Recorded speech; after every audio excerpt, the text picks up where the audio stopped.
Birçok insanın başına gelir. Hatta eşler arasında ciddi sorunlar bile yaşatır.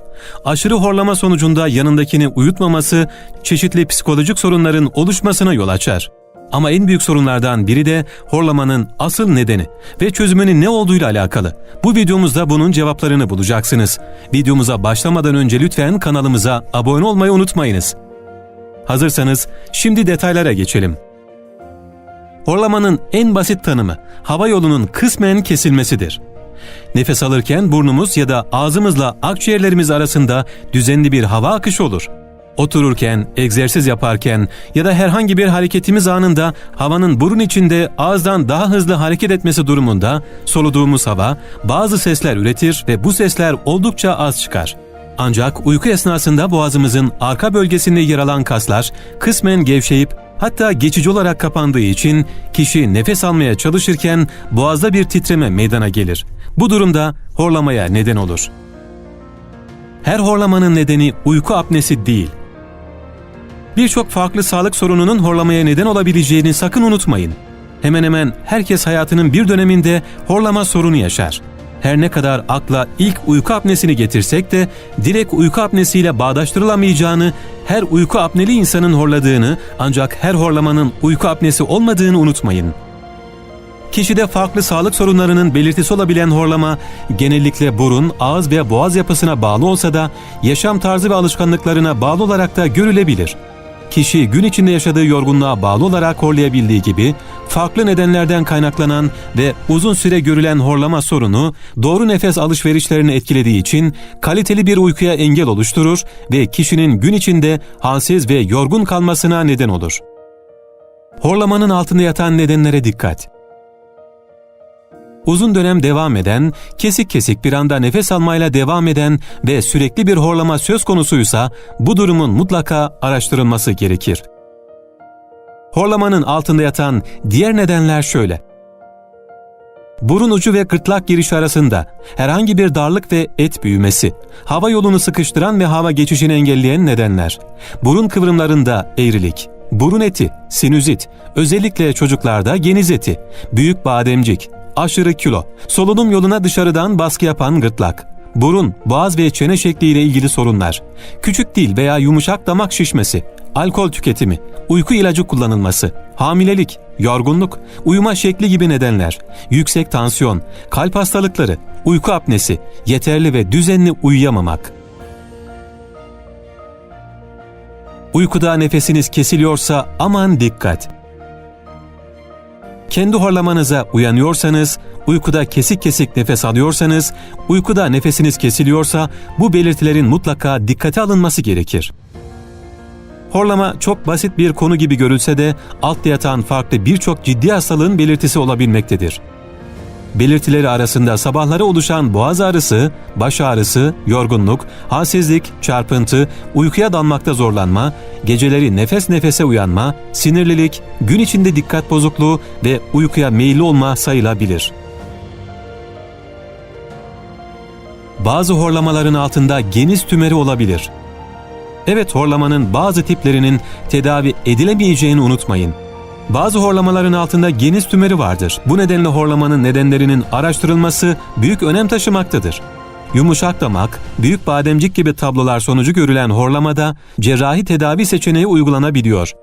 Diğer yandan aşırı kilo gibi bir nedenden dolayı oluşuyorsa, kişinin kilo vermesine yönelik tedavi uygulandığı gibi, horlamaya sebep olan tıbbi bir neden yoksa, kişinin yaşam tarzında ve alışkanlıklarında yapacağı ufak değişikliklerle horlama azaltılabilir veya ortadan kalkabilir. Ayrıca bazı hastalara uyku esnasında kullanabilecekleri aparatlar önerilebilir. Horlama nedenleri araştırılmalı. Uzun süreli görülen horlamanın nedenlerinin mutlaka araştırılması gerekir. Evet, peki horlamaya bitkisel çözümler var mı? İşte şimdi bu sorunun cevabına geçelim. 1. Nane yağı ve altın mühür bitkisini deneyin. Bazen horlamanın nedeni göğüste olan sıkışıklık ya da burun tıkanıklığı olabilir. Nane yağı sinüslerin açılmasına yardım eder. Genellikle hava yollarınızı açan bir balgam söktürücü olarak kullanılır. Altın mühür bitkisi ise horlama probleminde kullanılan başka bir tedavi yöntemidir. göğüsteki sıkışıklığı rahatlatır. Altın mühür genellikle soğuk algınlıkları ve alerjiler için olan bitkisel tedavilerde kullanılır. Çünkü antibiyotik ve bağışıklık sistemini güçlendirici bir etkisi vardır. 2. C vitamini almayı ihmal etmeyin. C vitamini bağışıklık sistemini güçlendirmek ve sağlıklı bir solunuma sahip olmak için kullanılabilecek doğal yöntemlerden biridir. Horlamanın nedenlerinden bir tanesi sinüslerin tıkanıklığıdır. Bu da uyurken nefes alabilmek için ağzınızı açmanıza neden olur. En başta anlattığımız gibi boğazdan geçen hava titreşimi neden olduğu için horlama olarak adlandırdığımız bir ses çıkar. Yeterli miktarda C vitamini tüketerek sinüslerinizin temizlenmesine yardımcı olabilirsiniz. C vitamini açısından en zengin olan yiyeceklerse brokoli, portakal, limon, papatya ve en önemlisi ananastır. Yatmadan 1 saat önce içilecek 1 bardak taze portakal suyu ya da ananas suyunun faydasını göreceksiniz. 3. Nane ve çemen otu. Sindirimin sağlıklı bir uykuya büyük bir etkisi vardır. Bu yüzden horlamalara neden olabilir. Nane ve çemen otu olarak bilinen bitkiler sindirimi kolaylaştırır ve midedeki asit miktarının azalmasına yardımcı olur. Bu bitkilerin ikisi de vücudun içerisinde bulunan bronşit, doku enfeksiyonu ve kronik öksürüklere neden olan iltihapları azaltır. Asit miktarındaki azalma, horlamanın azalmasıyla doğru orantılıdır. Çemen otu aynı zamanda uyku apnesiyle savaşır ve sindirim sağlığını artırır. Bu bitkilerin ikisini de sıvı, toz ya da hap şeklinde bulabilirsiniz. 4. Okaliptüs. Okaliptüs, göğüste oluşan soğuk algınlıkları için kullanılan bitkisel bir tedavidir. Okaliptüs yağının yaklaşık %70 ve %90'ı antioksidan ve ağrı kesici özelliğine sahiptir. Okaliptüs yağını birçok şekilde kullanarak horlamaları önleyebilirsiniz. Yatmadan hemen önce kaynatılmış suyu bir kaba koyarak içine 2 ya da 3 damla okaliptüs yağı damlatın ve kafanızı bir havluyla kapatarak bu suyun buharını içinize çekebilirsiniz. Kilonuzu takip edin. Bazen özellikle boyun bölgesine alınan fazla kilolar yatarken boğazınızın daralmasına yol açar. Bu durumda horlama ihtimalinizi artırır. Look India tarafından yapılan bir araştırmaya göre boyun bölgesi geniş olan ve horlayan insanların sayısı boyun bölgesi daha dar olanlara göre çok daha fazla. Bu da boyun bölgesindeki kiloların horlama konusunda önemli bir rol oynadığını gösteriyor. Ve fazla kilolu insanlardan büyük bir kısmı horlama problemi yaşıyor. Kilo vermek, horlama problemlerinizin azalmasına ve sağlıklı bir uyku çekmenize yardımcı olur. Odanızdaki havayı nemlendirecek bir cihaz edinebilirsiniz. Eğer horlamanızın nedeni genişsel bir tıkanıklıksa kuru hava bu durumu daha da kötüleştirebilir. Çünkü kuru hava boğazınızı daha da kurutabilir. Havadaki nemi artıracak bir cihaz bu problem için en uygun sonuçlar olacaktır. Havadaki kuruluğu giderecektir ve hem vücudunuz hem de ciğerleriniz için temiz bir hava sağlayacaktır. Eğer isterseniz cihazdaki suyun içerisine nane ya da okaliptus gibi uçucu yağlar ekleyebilirsiniz. Sigarayı bırakın. Sigara içmek ciğerlerinize zarar verir ve boğazınızı tahriş eder.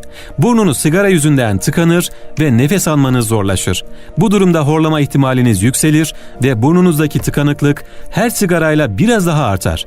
Sigara içmeyen insanlar bile dumanına maruz kaldıkları zaman aynı problemleri yaşayabilirler. Eğer sigarayı bırakmak için henüz hazır değilseniz yatmadan en az 4 saat önce sigara içmeyi bırakın. Düzenli ve sağlıklı beslenin. Horlamayı azaltmak için daha önce de söylediğimiz gibi antioksidan ve enzim açısından zengin yiyecekler tüketin. Yatmadan hemen önce tükettiğiniz süt ürünleri horlama problemlerinizi artırabilir. Çünkü süt ürünleri boğazda mukuslu bir tabaka bırakır ve bu da hava yollarınızı tıkar. Horlamayı azaltacak doğal çare ne? Bunun cevabını vererek videomuzu sonlandıracağız. Bu içecek tamamen doğal bileşenlerle yapılır ve vücudun ürettiği mukus miktarını azaltır ve bağışıklık sisteminizi güçlendirir ve en önemlisi boğazınızı temizler. Peki bunun için neler gerekli? 2 adet havuç, 2 adet elma, 1 limonun çeyreği, 1 çubuk zencefil, 1 bardak portakal suyu. Evet, bütün bu malzemeleri birlikte çırpın ve yatmadan 2-3 saat önce için. Videomuzun şayet faydalı olduğuna inanıyorsanız lütfen videomuzu beğenerek paylaşmayı ve kanalımıza abone olmayı unutmayınız. Hepinize sağlıklı bir yaşam diliyoruz. Hoşça kalın.